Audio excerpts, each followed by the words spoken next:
They said she was cursed. They said she brought death to any man who looked at her. They said her own father begged the town to take her away before she ruined them all. That was why they dragged her into the center of Laramie, Wyoming, with a rough sack pulled over her head and rope around her wrists like she was a stray animal. The men laughed. The women turned their backs. The preacher did not say a word. But Elias Boone did not laugh. He stood at the edge of the crowd, tall and silent, his broad shoulders wrapped in a heavy buffalo coat, dusted with snow. He had come down from the Bighorn Mountains only to trade pelts and buy flour before winter sealed the passes. He did not come for a bride. Yet there she was. The auction block was nothing more than an old wagon turned sideways in the mud, and a thin man named Clyde Mercer stood on it, waving a paper in his hand like he was selling fine cattle. "Strong back," Clyde shouted. "Young, no sickness, just unfortunate in the face." The crowd chuckled. The girl did not move. Even with the sack covering her head, Elias could see something strange about her posture. She was not bent in shame. She stood straight. Her chin was high beneath the cloth. "How much?" someone called. $10, Clyde barked. $10 and she's yours. You won't have to look at her. Keep the sack on if you want. A drunk ranch hand staggered forward. $5. $7, another man said. "I need someone to scrub floors." They spoke about her like she was not even there. Elias felt something twist in his chest. He had seen men die in the war. He had seen widows starve. But this felt worse. This felt wrong. He stepped forward. 20. The number cut through the noise like a rifle shot. The crowd turned. Clyde's eyes widened. 20! Boone, you sure? You ain't even seen her. "I'm buying her work," Elias said, his voice low and steady. "Not her face." The girl's hands tightened at her sides when he spoke. 30, Elias added, before anyone else could answer. No one topped it. Clyde grinned and grabbed the leather pouch Elias tossed onto the wagon. The coins clinked heavy. "Sold. She's yours, mountain man. Don't come crying when you see what's under that sack." Elias climbed onto the wagon. He untied the rope from the iron ring. He did not remove the sack. Not yet. "Walk," he said quietly. She stepped down beside him. They left town under a sky the color of steel. No one tried to stop them. The trail toward the Bighorns was long and empty. Elias had 2 horses. He mounted his chestnut stallion and tied the lead rope of the second horse to his saddle. He helped the girl onto it. She moved carefully but did not tremble. They rode for hours in silence. The snow deepened as they climbed. The air grew sharper. The town disappeared behind them like a bad dream. "You can take it off," Elias said at last, without looking back. "No one's watching." She did not answer. After a moment, she reached up and loosened the rope around her neck. But instead of removing the sack, she only lifted it slightly so she could see the path ahead.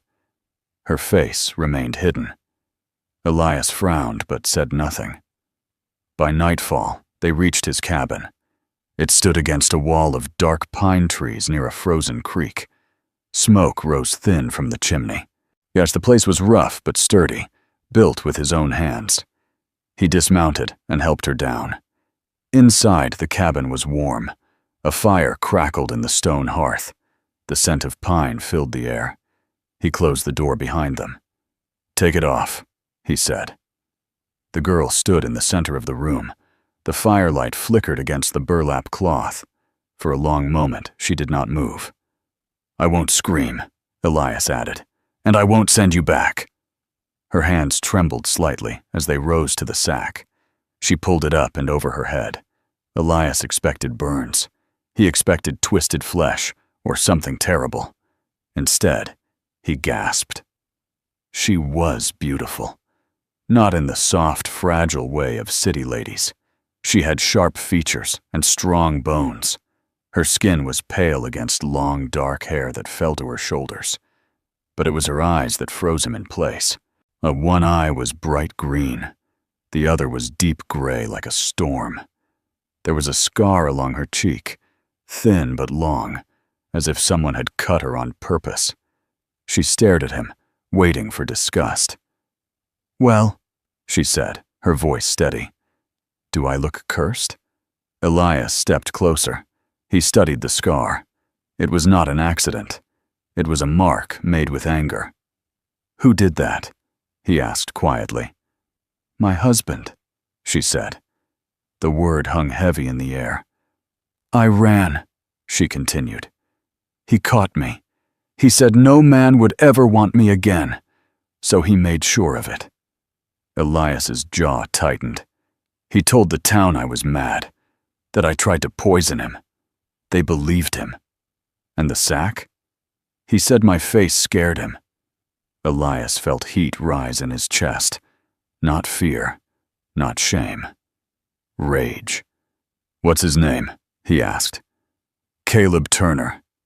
Elias knew it. Turner owned half the cattle in the valley below Laramie. A powerful man, the kind who thought money made him untouchable. "He won't come up here," Elias said. "He will," she replied. "He doesn't let things go." Elias studied her again. "What's your name?" "Rebecca Hale." He nodded. "You can have the loft. I'll sleep down here." She blinked, surprised. "You're not afraid?" she asked.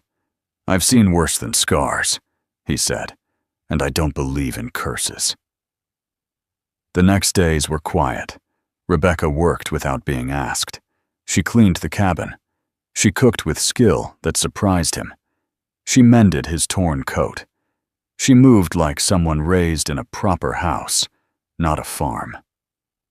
One afternoon, he returned from checking traps to find her sitting by the window, reading from an old Bible he kept on a shelf. "You can read?" he asked. She looked up. "My father was a schoolteacher." Elias sat across from her. "Why did you marry him?" he asked gently. Her hands tightened around the book. "I didn't have a choice." Snow began to fall harder that week. The mountains grew silent. On the 6th night, Elias stepped outside to bring in firewood. He stopped. Tracks. Fresh ones. Horse tracks. 3 sets. They circled the cabin and led back toward the valley. Elias's stomach went cold. He walked back inside slowly. "Pack what you need," he said. Rebecca looked at him, fear flashing in her mismatched eyes. "He found us." Elias grabbed his rifle from above the door. "Not yet," he said, "but he's close." Outside, a branch snapped. Then came the sound of hooves crunching through snow. A voice called from the dark. "Rebecca!" She went pale. Dick Caleb Turner's voice carried through the trees like a snake's hiss. "Come home," he shouted. "You don't belong with that animal." Elias stepped in front of her. "You stay behind me," he said. The door rattled as someone slammed against it. "Open up, Boone," Caleb called, "or we burn you out." Rebecca's breathing quickened. Elias looked at her. "You know how to shoot?" he asked. She nodded once. He handed her a spare rifle. The first shot shattered the cabin window. Wood splintered. Smoke and cold air rushed inside. Elias fired back through the door. A man screamed. Rebecca moved to the side wall and aimed toward the shadows near the stable. Another shot rang out. More shouting. Caleb's voice roared in anger. "You think you can keep what's mine?" Rebecca's eyes hardened. "I was never yours," she whispered. Elias glanced at her and saw something fierce rise in her expression. Not fear, not shame. Strength. The door cracked under another heavy blow. Elias reloaded. "They'll try the back," he said. Rebecca ran to the rear window. She steadied her rifle and waited. The latch began to move slowly. Without hesitation, she fired through the wood. A body fell. Silence followed. For a brief second, the snow outside swallowed all sound. Then, Caleb shouted from somewhere near the tree line. "This isn't over!" Elias stepped to the broken window. Through the blowing snow, he saw a figure retreating on horseback. Caleb Turner was not dead. He was retreating. But the look he gave the cabin before vanishing into the storm promised something worse than tonight. Elias shut the door and barred it tight. Rebecca stood shaking now, the rifle still in her hands. He walked to her and gently lowered it. "You did good," he said. She looked at him, tears finally breaking free. "He won't stop." Elias stared into the storm outside. "Then neither will we." The wind howled against the cabin walls. Winter had only just begun. The storm lasted 3 days. Snow buried the cabin halfway to the windows. The world outside turned white and silent. But Elias knew silence in the mountains never meant safety. It meant waiting. Rebecca moved through the cabin with purpose. She did not speak much after the attack. She chopped vegetables with sharp, quick strokes. She kept the fire alive. She cleaned the rifles and laid them side by side on the table. On the second night, Elias woke to the sound of her crying softly in the loft. He sat up on his cot near the door. "Rebecca," he called gently. The crying stopped. After a moment, she climbed down the ladder. Her hair was loose around her shoulders. The scar on her cheek caught the firelight. "I dreamed he found me again," she said. "Only this time, no one was there to help." Elias stood. He walked to the hearth and added a log. "He's flesh and blood," Elias said. "Not a ghost. And flesh and blood can bleed." Rebecca studied him. You talk like a soldier." "I was," he answered. "Union cavalry. I learned something in the war." "What?" "That fear is loud before a fight. But after the first shot it goes quiet. Then it's just action." She nodded slowly. "You're not afraid of him," she said. "I don't like bullies," Elias replied. On the 4th morning, the storm cleared. The sky was bright and cold. Elias stepped outside to check the tree line. More tracks. Not just 3 this time. 5. They had returned during the storm and watched again. Elias crouched in the snow and studied the marks. The horses were heavy, well fed, not tired. Caleb was serious. He walked back inside. "They're not done," he said. Rebecca's hands froze on the cup she was washing. "How many?" "5 now." She took a breath. "And he won't stop until I'm back in chains." Elias looked around the cabin. "They won't attack in daylight," he said. "They'll wait for dark." Rebecca stood straighter. "Then we don't wait," she said. Elias raised an eyebrow. "We take the fight to him?" She met his eyes. "Yes." The idea hung between them like a spark near dry wood. "Caleb's ranch sits near the lower valley," Rebecca continued. "There's a supply barn at the edge of the property. If that burns, he loses winter feed." Elias studied her carefully. "You want revenge." "I want freedom," she answered. That afternoon, they saddled the horses. The ride down the mountain felt different this time. Rebecca did not sit quiet and hidden. She rode beside Elias, her rifle strapped across her back. They reached the valley near dusk. There's Caleb Turner's ranch stretched wide across frozen fields. The main house stood tall and painted white, with smoke rising from its chimney. The supply barn sat apart from the rest, stacked high with hay. Elias tied his horse in the trees. "You sure?" he asked. Rebecca nodded. They moved through the snow quietly. The ranch hands were inside, keeping warm. Rebecca crept toward the barn. Elias followed. Inside, hay bales rose high to the rafters. Barrels of feed lined the walls. Rebecca pulled a small lantern from her coat. Her hands shook slightly as she struck a match. Elias placed his hand over hers. "No going back after this," he said. She looked at him, eyes steady. There was never going back. She lit the lantern and tipped it into the hay. Flames caught slowly at first, then faster, when they slipped back into the trees as smoke began to rise. By the time the ranch hands noticed, the barn was fully ablaze. Men shouted. Buckets of water were thrown uselessly against roaring fire. Caleb Turner stormed out of the house, coat thrown over his shoulders. Elias watched from the shadows as Caleb stared at the burning barn. Even from a distance, Rebecca could see the fury twist his face. He scanned the tree line as if sensing her presence. Rebecca felt a strange calm settle inside her. "He knows," she whispered. "Yes," Elias said, "and now he's angry." "Good." They rode back up the mountain under a sky filled with stars. For 2 days, nothing happened. Then, on the third night, the attack came. It started with fire. A flaming torch struck the stable roof. Elias was outside chopping wood when he saw it.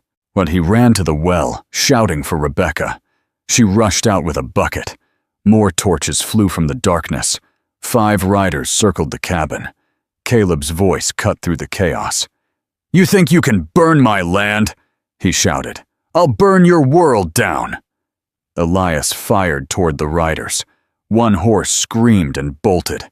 Rebecca doused the stable roof just as flames began to spread. Gunfire erupted from all sides. Wood splintered. The cabin walls shook under the assault. Elias grabbed Rebecca's arm. "Inside!" he shouted. They retreated through the door as bullets punched through logs. Elias barred the entrance. "They'll rush soon," he said. Rebecca loaded cartridges with quick fingers. "You could leave me," she said suddenly. "If he only wants me." Elias looked at her sharply. "I don't leave people behind."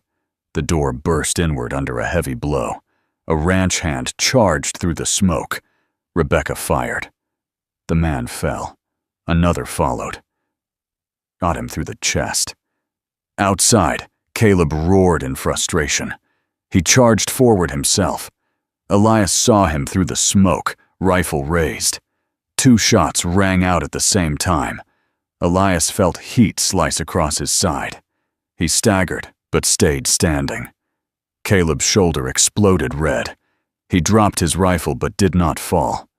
Their eyes locked through the broken doorway. Caleb snarled like a wounded animal. "This ends tonight," he growled. He reached for his pistol. Rebecca stepped beside Elias. She raised her rifle calmly. "You already ended it," she said. She fired. Caleb Turner fell backward into the snow. Silence followed, whilst the remaining riders fled into the trees. Elias leaned against the wall, breathing hard. Rebecca walked slowly toward Caleb's body. Snow drifted gently down around him. She stared at the man who had branded her, hunted her, tried to own her. He lay still. No more shouting. No more chains. Elias stepped beside her. "It's done," he said. Rebecca looked up at the dark sky. For the first time since leaving Laramie, her shoulders relaxed. The mountains stood quiet around them. Winter air felt clean again. They dragged the bodies away from the cabin and covered them with snow. There would be questions come spring, but for now, the valley was silent. That night, Rebecca did not cry in her sleep. She climbed down from the loft before dawn and sat beside Elias at the hearth. "Thank you," she said softly. Elias shook his head. You saved yourself." She reached out and touched the scar on her cheek. "I thought this mark meant I was ruined," she said. Elias looked at her. It means you survived." The fire crackled between them. Outside, the first light of morning touched the snowy peaks. Winter was still strong, but fear was gone. The valley stayed quiet for a week after Caleb Turner fell in the snow. No riders came up the mountain. No torches burned in the dark. The only sounds were wind through pine trees and the slow crack of ice along the creek. But Elias knew peace in the west never lasted long. On the 8th morning, he rode down toward the lower trail to check the old trading post near the fork in the river. He needed flour and salt. Rebecca insisted on coming. "You don't have to ride everywhere with me," he told her. "Yes, I do," she replied. "We face things together now." He did not argue. When they reached the trading post, the old wooden sign creaked in the wind. 2 horses stood tied outside that did not belong there. Elias's jaw tightened. Inside, 3 men stood near the counter speaking in low voices. They wore long dusters and clean boots, not ranch hands, not miners. Lawmen. One of them turned as Elias entered. "You Elias Boone?" the tallest one asked. "That depends who's asking." "Deputy Marshal Warren Cole." He removed his hat slowly. His eyes shifted toward Rebecca. We're here about Caleb Turner." Rebecca's spine stiffened. "What about him?" Elias asked. "He was found dead," Cole said. "Shot. Witnesses say you and this woman were seen riding near his property the night his barn burned." Elias did not blink. "Witnesses say a lot of things." Cole studied Rebecca's scar. "You Rebecca Hale?" "Yes." "Caleb Turner was your husband." Rebecca's voice did not shake. "He forced that marriage." Cole crossed his arms. "Maybe so, but he was a powerful man, and powerful men have friends." The room felt tight. "You planning to arrest her?" Elias asked. "That depends," Cole said, "on whether she killed him in self-defense." Rebecca stepped forward. "He broke into our cabin with 5 armed men," she said clearly. "He fired first. I shot back." Cole watched her for a long moment. "You got proof?" Elias met his eyes. "You're welcome to ride up and see the bullet holes in my walls." Cole looked at his 2 deputies. One of them shrugged slightly. "Turner had enemies," the deputy muttered. "Plenty of them." Cole sighed. "Thing is," he said slowly, "when a man like Turner dies, folks look for someone to blame. His brother runs cattle south of Cheyenne. He's already asking questions." Rebecca felt cold creep up her spine. "Let him ask," she said. Cole leaned closer. "He's offering $500 for the woman who killed his brother." Silence fell. Elias's hand rested near his belt. Cole raised both palms slightly. "I ain't here to collect that," he said. "But bounty hunters might be." Rebecca's eyes hardened. "So, what are you saying?" "I'm saying if you stay up on that mountain." "Oh, you better be ready. Men will come." Elias nodded once. "We've been ready." Cole placed his hat back on his head. "I never liked Turner," he admitted. "But the law don't care about feelings. Keep your rifles clean." He stepped aside, letting them leave. The ride back felt heavier than before. Rebecca stared ahead at the rising peaks. "It never ends," she said quietly. "It changes," Elias replied. "That's all." 3 weeks passed. Snow began to soften under early spring sun. The creek cracked and flowed again. Then one afternoon, Rebecca heard it. A single distant gunshot. Elias was checking traps near the ridge. Rebecca grabbed her rifle and ran outside. Another shot echoed. She mounted her horse without thinking and rode toward the sound. Smoke rose faintly near the tree line. She found Elias kneeling behind a fallen log, blood seeping from his left thigh. Across the clearing stood 2 men with rifles, bounty hunters. Elias fired once more, hitting one in the shoulder. The other ducked behind a tree. Rebecca slid off her horse and dropped behind a rock. You all right? She shouted. Still breathing, Elias answered through clenched teeth. The bounty hunter behind the tree yelled out. $500, says she's worth more dead than alive. Rebecca's grip tightened. She moved low and fast through brush, circling wide. The man focused only on Elias. Rebecca came up behind him silently. Turn around, she said coldly. He spun halfway before she struck him across the head with her rifle stock. He collapsed into the snow. The other bounty hunter fled, dragging his wounded arm, while Rebecca ran to Elias. His leg was bleeding badly.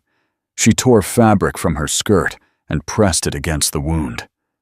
You came alone, he muttered. You would have done the same. She helped him back to the cabin slowly. For 2 days, she stayed at his side. She cleaned the wound. She boiled water. She fed him broth. On the second night, as rain tapped against the roof, Elias looked at her from his cot. You could leave, he said quietly. Ride east. Take money from Turner's estate. Start fresh. Rebecca shook her head. I don't want fresh, she said. I want this. He studied her face. The scar no longer looked like damage. It looked like strength. You're sure? He asked. She sat beside him. They tried to sell me with a sack over my head, she said. You were the only one who saw me standing straight. I'm not running anymore. Weeks passed. Spring melted the last of the snow. No more bounty hunters came.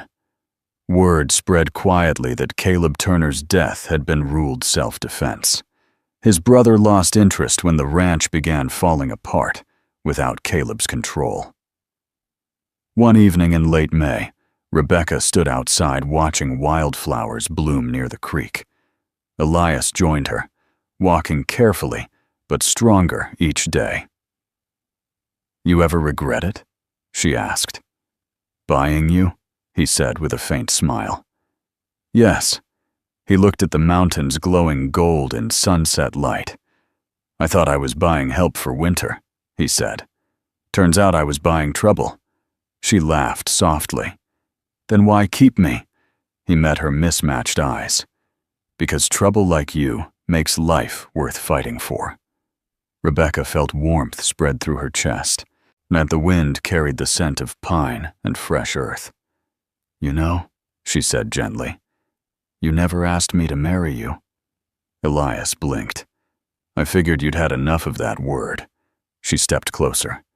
With the right man, it means something different. He took her hands in his rough ones. No preacher up here, he said. We don't need one. Under the open sky of the Bighorn Mountains, with only pine trees and rushing water as witnesses, Elias Boone and Rebecca Hale made a quiet promise. No sacks, no chains, no ownership, only choice. Summer came strong and bright. The cabin stood firm against storms. The valley below healed.